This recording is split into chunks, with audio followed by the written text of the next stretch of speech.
The Tomb by H.P. Lovecraft. Read by Red Bad Andy. Sedibus ut saltim placidis in morte quiscam. Virgil. In relating the circumstances which have led to my confinement within this refuge of the demented, I am aware that my present position will create a natural doubt of the authenticity of my narrative. It is an unfortunate fact that the bulk of humanity is too limited in its mental vision to weigh with patience and intelligence those isolated phenomena, seen and felt only by a psychologically sensitive few, which lie outside its common existence.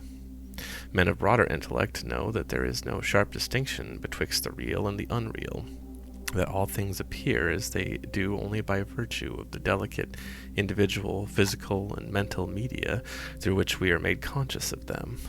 But the prosaic materialism of the majority condemns as madness the flashes of supersight which penetrate the common veil of obvious empiricism. My name is Jervas Dudley, and from earliest childhood I have been a dreamer and a visionary, wealthy beyond the necessity of a commercial life and temperamentally unfitted for the formal studies and social recreations of my acquaintances. I have dealt ever in realms apart from the visible world, spending my youth and adolescence in ancient and little-known books, and in roaming the fields and groves of the region near my ancestral home. I do not think that what I read in these books or saw in these fields and groves were exactly what other boys read and saw there. But of this I must say little, since detailed speech would but confirm those cruel slanders upon my intellect, which I sometimes overhear from the whispers of the stealthy attendants around me. It is sufficient for me to relate events without analyzing causes. I have said that I dwelt apart from the visible world, but I have not said that I dwelt alone. This no human creature may do, for lacking the fellowship of the living, he inevitably draws upon the companionship of things that are not, or are no longer living.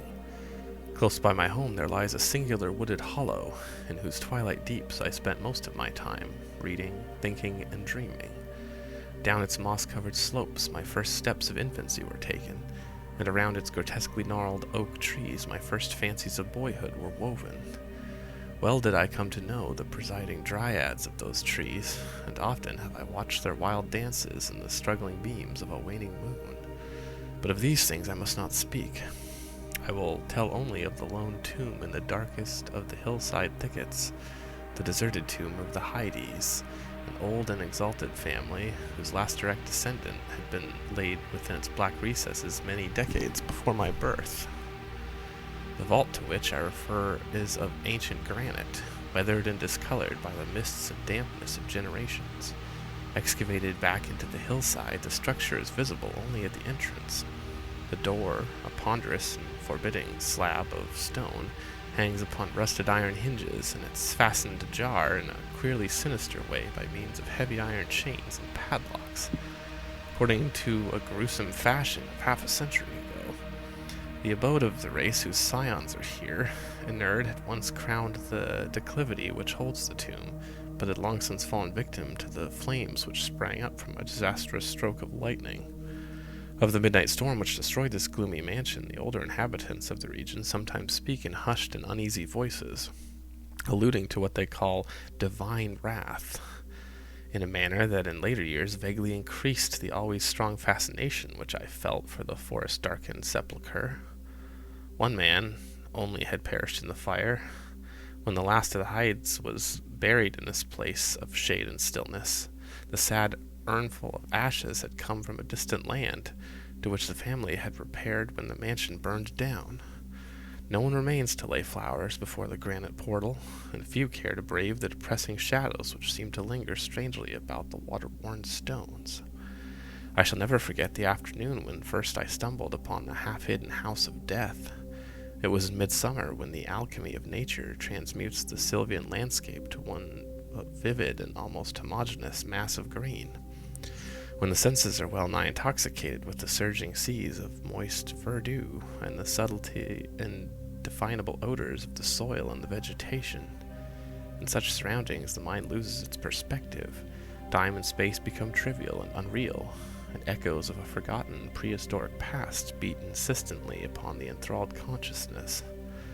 All day I had been wandering through the mystic groves of the hollow, thinking thoughts I need not discuss and conversing with things I need not name.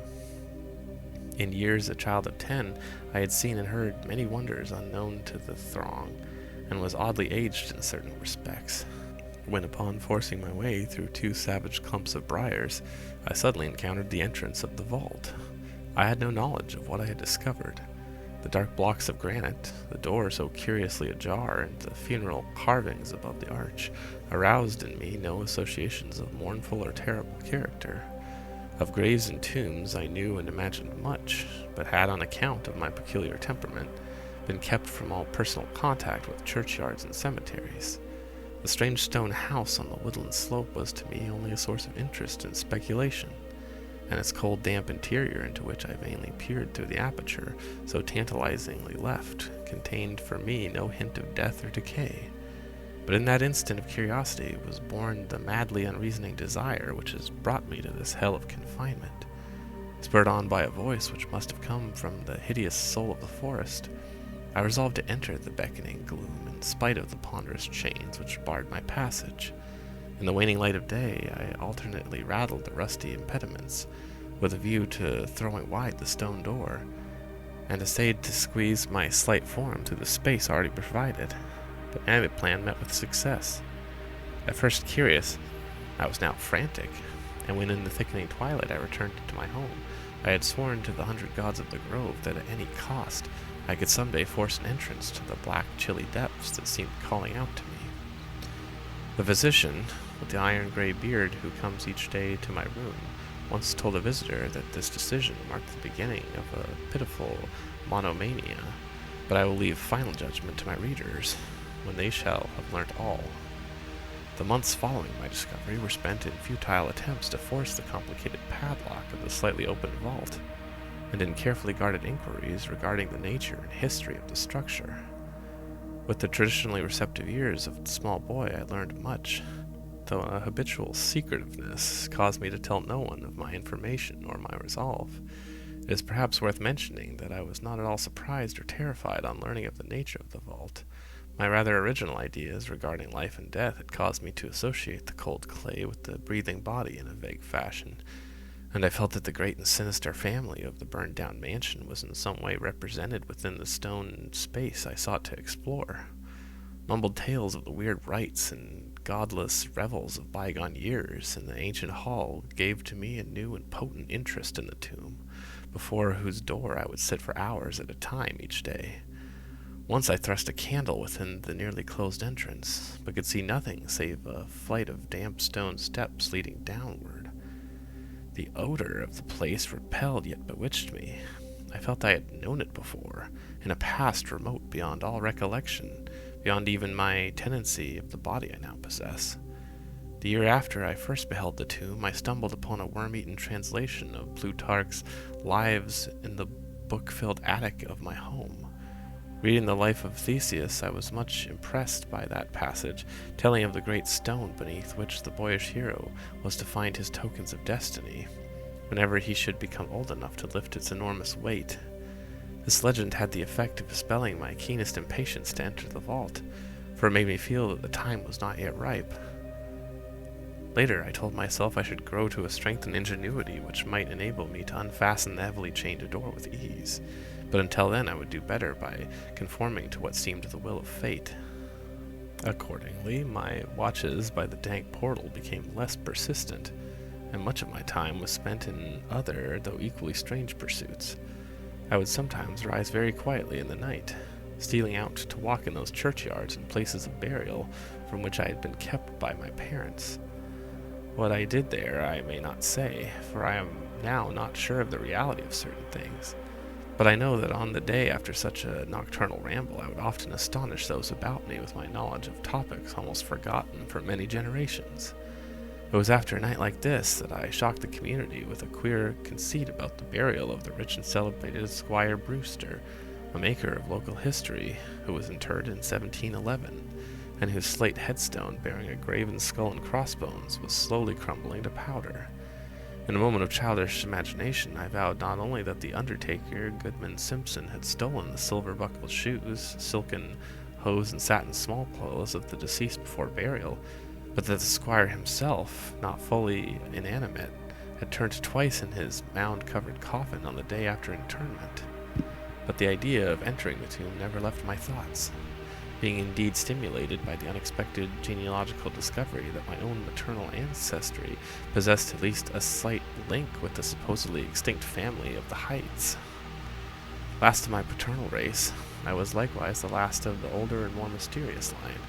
I began to feel that the tomb was mine, and to look forward with hot eagerness to the time when I might pass within the stone door and down those slimy stone steps in the dark. I now formed the habit of listening very intently at the slightly open portal, choosing my favorite hours of midnight stillness for the odd vigil. By the time I came of age, I had made a small clearing in the thicket before the mold-stained facade of the hillside, allowing the surrounding vegetation to encircle and overhang the space like the walls and roof of a sylvan bower. This bower was my temple, the fastened door my shrine, and here I would lie outstretched on the mossy ground, thinking strange thoughts and dreaming strange dreams. The night of the first revelation was a sultry one. I must have fallen asleep from fatigue, for it was with a distinct sense of awakening that I heard the voices. Of those tones and accents I hesitate to speak.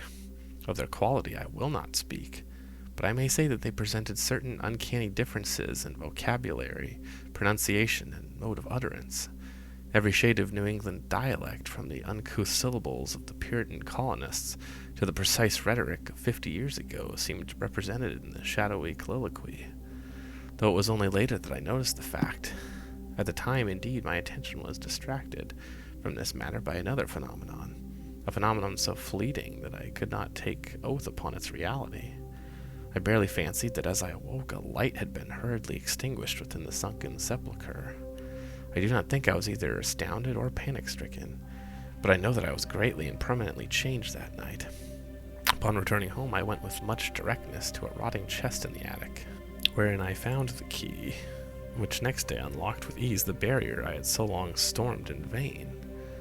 It was in the soft light of late afternoon that I first entered the vault of the abandoned slope. A spell was upon me, and my heart leapt with an exultation I can but ill describe. As I closed the door behind me and descended the dripping steps by the light of my lone candle, I seemed to know the way, and though the candle sputtered with the stifling reek of the place, I felt singularly at home in the musty charnel house air. Looking about me, I beheld many marble slabs bearing coffins or the remains of coffins. Some of these were sealed and intact, but others had nearly vanished, leaving the silver handles and plates isolated amidst certain curious heaps of whitish dust. Upon one plate I read the name of Sir Geoffrey Hyde, who had come from Sussex in 1640 and died a few years later. In a conspicuous alcove was one fairly well preserved and untenanted casket adorned with a single name, which brought me both a smile and a shudder. An odd impulse caused me to climb upon the broad slab, extinguish my candle, and lie down within the vacant box.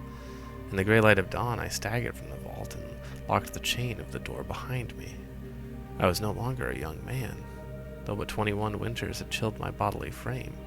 Early rising villagers who observed my homeward progress looked at me strangely and marveled at the signs of ribald revelry which they saw in one whose life was known to be sober and solitary. I did not appear before my parents till after a long and refreshing sleep. Henceforward I haunted the tomb each night, seeing, hearing, and doing things I must never reveal. My speech, always susceptible to environmental influences, was the first thing to succumb to the change, and my suddenly acquired archaism of diction was soon remarked upon. Later, a queer boldness and recklessness came into my demeanor, till I unconsciously grew to possess the bearing of a man of the world despite my lifelong seclusion. My formerly silent tongue waxed voluble with the easy grace of a Chesterfield or the godless cynicism of a Rochester. I displayed a peculiar erudition utterly unlike the fantastic monkish lore over which I had pored in youth, and covered the fly-leaves of my books with facile impromptu epigrams which brought up suggestions of Gay, Prior, and the sprightliest of the Augustian wits and rhymesters. One morning at breakfast I came close to disaster by declaiming in palpably licorice accents of a fusion of 18th century bacchanalism mirth, a bit of Georgian playfulness never recorded in a book, which ran something like this: "Come hither, my lads, with your tankards of ale, and drink to the present before it shall fail. Pile each of your platter a mountain of beef, for 'tis eating and drinking that bringeth relief. So fill up your glass, for life will soon pass. When you're dead, you'll ne'er drink to your king or your lass. Anseron had a red nose, so they say, but what's a red nose if you're happy and gay? Gad split me, I'd rather be red whilst I'm here, than white as a lily and dead half a year. So Betty, my miss, come give me a kiss. In hell there's no innkeeper's daughter like this. Young Harry propped up just as straight as he's able will soon lose his wig and slip under the table. But fill up your goblets and pass 'em around. Better under the table than under the ground. So revel and chaff, and ye thirsty quaff. Under 6 feet of dirt, 'tis less easy to laugh.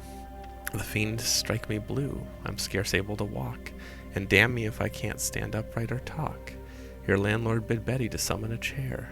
I'll try home for a while, for my wife is not there. So lend me a hand, I'm not able to stand, but I'm gay whilst I linger on top of the land."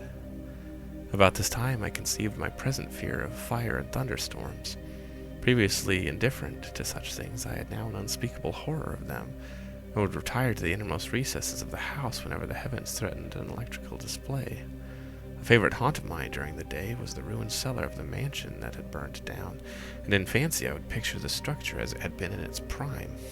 On one occasion I startled a villager by leading him confidently to a shadow sub-cellar, whose existence I seemed to know in spite of the fact that it had been unseen and forgotten for many generations. At last came that which I had long feared. My parents, alarmed at the altered manner and appearance of their only son, commenced to exert over my movements a kindly espionage which threatened to result in disaster. I had told no one of my visits to the tomb, having guarded my secret purpose with religious zeal since childhood, but now I was forced to exercise care in threading the mazes of the wooded hollow, that I might throw off any possible pursuer. My key to the vault I kept suspended from a cord about my neck, its presence known only to me. I never carried out the sepulchre any of the things I came upon whilst within its walls. One morning, as I emerged from the damp tomb and fastened the chain of the portal with none too steady hand, I beheld in an adjacent thicket the dreaded face of a watcher. Surely the end was near, for my abode was discovered, and the objective of my nocturnal journeys revealed. The man did not accost me, so I hastened home in an effort to overhear what he might report to the careworn father. Were my sojourns beyond the chained door about to be proclaimed to the world? Imagine my delighted astonishment on hearing the spy inform my parent in a cautious whisper that I had spent the night of the boy outside the tomb, my sleep-filmed eyes fixed upon the crevice where the padlocked portal stood ajar. By what miracle had the watcher thus been deluded? I was now convinced that a supernatural agency protected me. Made bold by this heaven-sent circumstance, I began to resume perfect openness in going to the vault, confident that no one would witness my entrance. For a week I tasted to the full the joys of the charnel conviviality which I must not describe, when the thing happened, and I was borne away to this accursed abode of sorrow and monotony. I should not have ventured out that night, for the taint of thunder was in the clouds, and a hellish phosphorescence rose from the rank swamp at the bottom of the hollow. The call of the dead, too, was different. Instead of the hillside tomb, it was the charred cellar on the crest of the slope, whose presiding demon beckoned to me with unseen fingers. As I emerged from an intervening grove upon the plain before the ruin, I beheld in the misty moonlight a thing I had always vaguely expected. The mansion, gone for a century, once more reared its stately height to the raptured vision, every window ablaze with the splendor of many candles. Up the long drive rolled the coaches of the Boston gentry, whilst on foot came a numerous assemblage of powdered exquisites from the neighboring mansions. With the throng I mingled, though I knew I belonged with the hosts rather than with the guests. Inside the hall were music, laughter, and wine on every hand. Several faces I recognized, though I should have known them better, had they been shriveled or eaten away by death and decomposition. Amidst a wild and reckless throng, I was the wildest and most abandoned. Gay and blasphemy poured in torrents from my lips, and in my shocking sallies I heeded no law of God, man, or nature. Suddenly a peal of thunder, resonant even above the din of the swinish revelry, clave the very roof, and laid a hush of fear upon the boisterous company. Red tongues of flame and searing gusts of heat engulfed the house, and the roisterers, struck with terror at the descent of a calamity which seemed to transcend the bounds of unguided nature, fled shrieking into the night. I alone remained, riveted to my seat by a groveling fear which I had never felt before.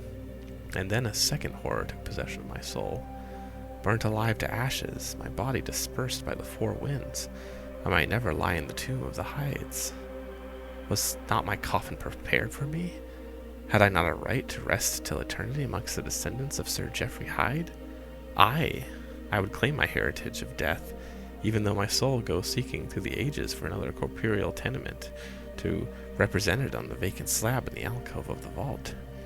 Jervas Hyde should never share the sad fate of Palnaris. As the phantom of the burning house faded, I found myself screaming and struggling madly in the arms of two men, one of whom was the spy who had followed me to the tomb. Rain was pouring down in torrents, and upon the southern horizon were flashes of the lightning that had so lately passed over our heads. My father, his face lined with sorrow, stood by as I shouted my demands to be laid within the tomb, frequently admonishing my captors to treat me as gently as they could. A blackened circle on the floor of the ruined cellar told of a violent stroke from the heavens, and from this spot a group of curious villagers with lanterns were prying a small box of antique workmanship, which the thunderbolt had brought to light. Ceasing my futile and now objectless writhing, I watched the spectators as they viewed the treasure trove, and was permitted to share in their discoveries. The box, whose fastenings were broken by the stroke, which had unearthed it, contained many papers and objects of value. But I had eyes for one thing alone. It was the porcelain miniature of a young man in a smartly curled bag wig, and bore the initials J.H. The face was such that as I gazed I might well have been studying a mirror. On the following day I was brought to this room with the barred windows, but I have been kept informed on certain things through an aged and simple-minded servitor, for whom I bore a fondness in infancy, and who, like me, loves the churchyard. What I have dared relate of my experiences within the vault has brought me only pitying smiles. My father, who visits me frequently, declares that at no time did I pass the chained portal, and swears that the rusted padlock had not been touched for 50 years when he examined it. He even says that all the village knew of my journeys to the tomb, and that I was often watched as I slept in the boyer outside the grim facade, my half-open eyes fixed on the crevice that leads to the interior. Against these assertions I have no tangible proof to offer, since my key to the padlock was lost in the struggle of the night of horrors. The strange things of my past which I learned during those nocturnal meetings with the dead he dismisses as the fruits of my lifelong and omnivorous browsing amongst the ancient volumes of the family library. Had it not been for my old servant Hiram, I should have by this time become quite convinced of my madness. But Hiram, loyal to the past, has held faith in me, and has done that which impels me to make public, at least, a part of my story. A week ago he burst open the lock which chains the door of the tomb, perpetually ajar, and descended with a lantern to the murky depths.